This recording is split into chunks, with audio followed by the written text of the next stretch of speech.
फिर से आपको अविश्वास प्रस्ताव लाने का मौका मिले।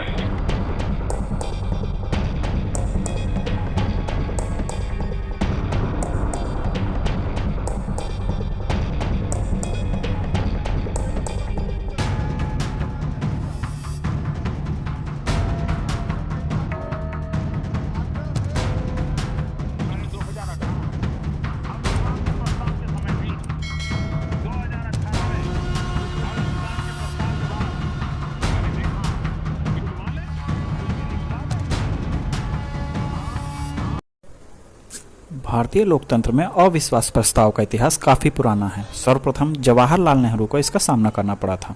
मौजूदा दौर में दूसरी बार नरेंद्र मोदी सरकार को इस प्रस्ताव का सामना करना पड़ रहा है। 26 जुलाई को ही कांग्रेस सांसद गौरव गोगोई की तरफ से लोकसभा में अविश्वास प्रस्ताव के लिए नोटिस दाखिल कर दिया गया था। वहीं तेलंगाना में सत्तारूढ़ भारत राष्ट्र समिति BRS की तरफ से भी केंद्र सरकार के खिलाफ अलग से अविश्वास प्रस्ताव के लिए नोटिस दिया गया था। प्रस्ताव की मंजूरी के बाद इस पर चर्चा जल्द ही शुरू होने की आशंका है। तो दोस्तों, आगे बढ़ने से पहले ये जान लेते हैं कि आखिर अविश्वास प्रस्ताव क्या होता है।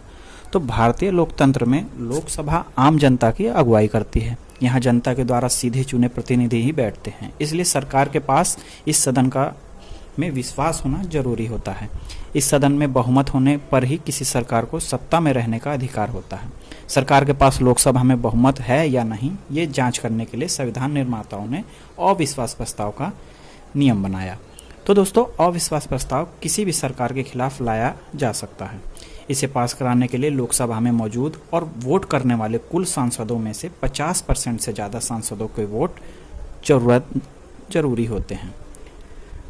अगर इन्हें सरल शब्दों में कहा जाए तो केंद्र या राज्य में जब विपक्षी पार्टी को यह लगता है कि सरकार के पास सदन चलाने के लिए पर्याप्त बहुमत नहीं है या वो सदन में विश्वास खो चुकी है, तब वो अविश्वास प्रस्ताव लेकर आती है। केंद्र में इसे लोकसभा तो राज्य में विधानसभा में पेश किया जाता है। इस प्रस्ताव को सदन के 50 सदस्यों का समर्थन मिलना जरूरी है। आज़ादी के बाद यह संख्या 30 थी, जो बाद में बढ़ाकर 50 कर दी गई। बीते दिनों सरकार के पास बहुमत होने के बावजूद अविश्वास प्रस्ताव लाया गया। लोकसभा में अविश्वास प्रस्ताव लाने वाले विपक्षी सांसदों ने खुद भी माना कि उनके पास बहुमत नहीं है। इसके बावजूद संसद में प्रस्ताव लाया गया। इसके पीछे एक बड़ी वजह मणिपुर हिंसा भी बताई जा रही है। मानसून सत्र के पहले ही विपक्षी दल मणिपुर हिंसा के मामले में PM नरेंद्र मोदी से सरकार के मुखिया होने के नाते मणिपुर हिंसा पर बयान देने के लिए दबाव बना रहे थे, जबकि सत्ता पक्ष अल्पकालिक चर्चा के जरिए इस मुद्दे को खत्म करना चाह रही थी।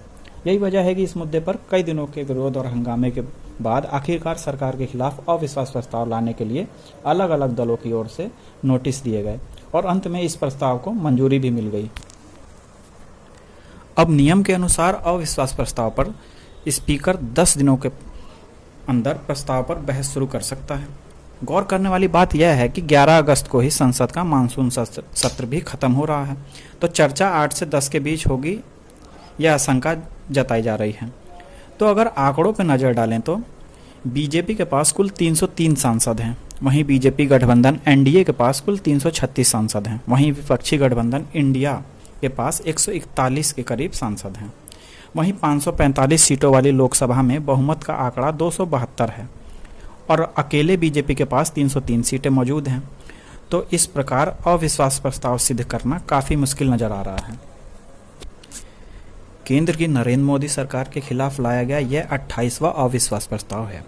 अविश्वास प्रस्ताव के इतिहास को जानने के लिए अगर पीछे की तरफ जाएं तो पहली बार अविश्वास प्रस्ताव साल 1963 में जवाहरलाल नेहरू के सरकार के खिलाफ उन्हीं के नेता आचार्य JP कृपलानी लेकर आए थे, जिसमें वो सरकार के पक्ष में 347 वोट पड़ने की वजह से हार गए थे। इसके बाद इंदिरा गांधी की सरकार के खिलाफ सबसे ज़्यादा 15 अविश्वास प्रस्ताव लाए गए।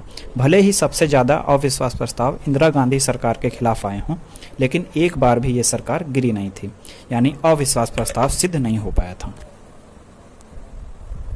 वहीं लाल बहादुर शास्त्री और PV नरसिम्हा राव के खिलाफ 3 अविश्वास प्रस्ताव लाए गए थे। इसके बाद 1979 के दौरान पहली बार अविश्वास प्रस्ताव से प्रधानमंत्री मोरारजी देसाई की सरकार गिरी थी। वहीं राजीव गांधी, VP सिंह, चौधरी चरण सिंह एवं मनमोहन सिंह एक एक बार अविश्वास प्रस्ताव का सामना कर चुके हैं। वहीं 2018 में नरेंद्र मोदी सरकार के खिलाफ अविश्वास प्रस्ताव पहली बार लाया गया था, जहां नरेंद्र मोदी सरकार ने 199 वोटों के अंतर से अविश्वास प्रस्ताव को हरा दिया था। अगर एक नज़र उन सभी प्रधानमंत्रियों पर डालें तो पंडित जवाहरलाल नेहरू पर एक बार, लाल बहादुर शास्त्री एवं पीवी नरसिम्हा राव पर 3 बार, इंदिरा गांधी पर सर्वाधिक 15 बार, इसके बाद क्रमशः राजीव गांधी, वीपी सिंह, चौधरी चरण सिंह और मनमोहन सिंह पर एक एक बार अविश्वास प्रस्ताव लाया गया। इनमें लाल बहादुर शास्त्री की सरकार के खिलाफ पेश किए गए अविश्वास प्रस्ताव पर सबसे लंबी बहस हुई। वर्तमान में ये बहस 24 घंटे से भी ज़्यादा तक चली थी। वर्तमान में प्रधानमंत्री नरेंद्र मोदी के नेतृत्व वाली सरकार के विरुद्ध ये दूसरी बार अविश्वास प्रस्ताव लाया गया है। लोकसभा में मोदी सरकार बहुमत में है। ऐसे में स्पष्ट है कि विपक्ष द्वारा लाया गया अविश्वास प्रस्ताव विफल हो जाएगा।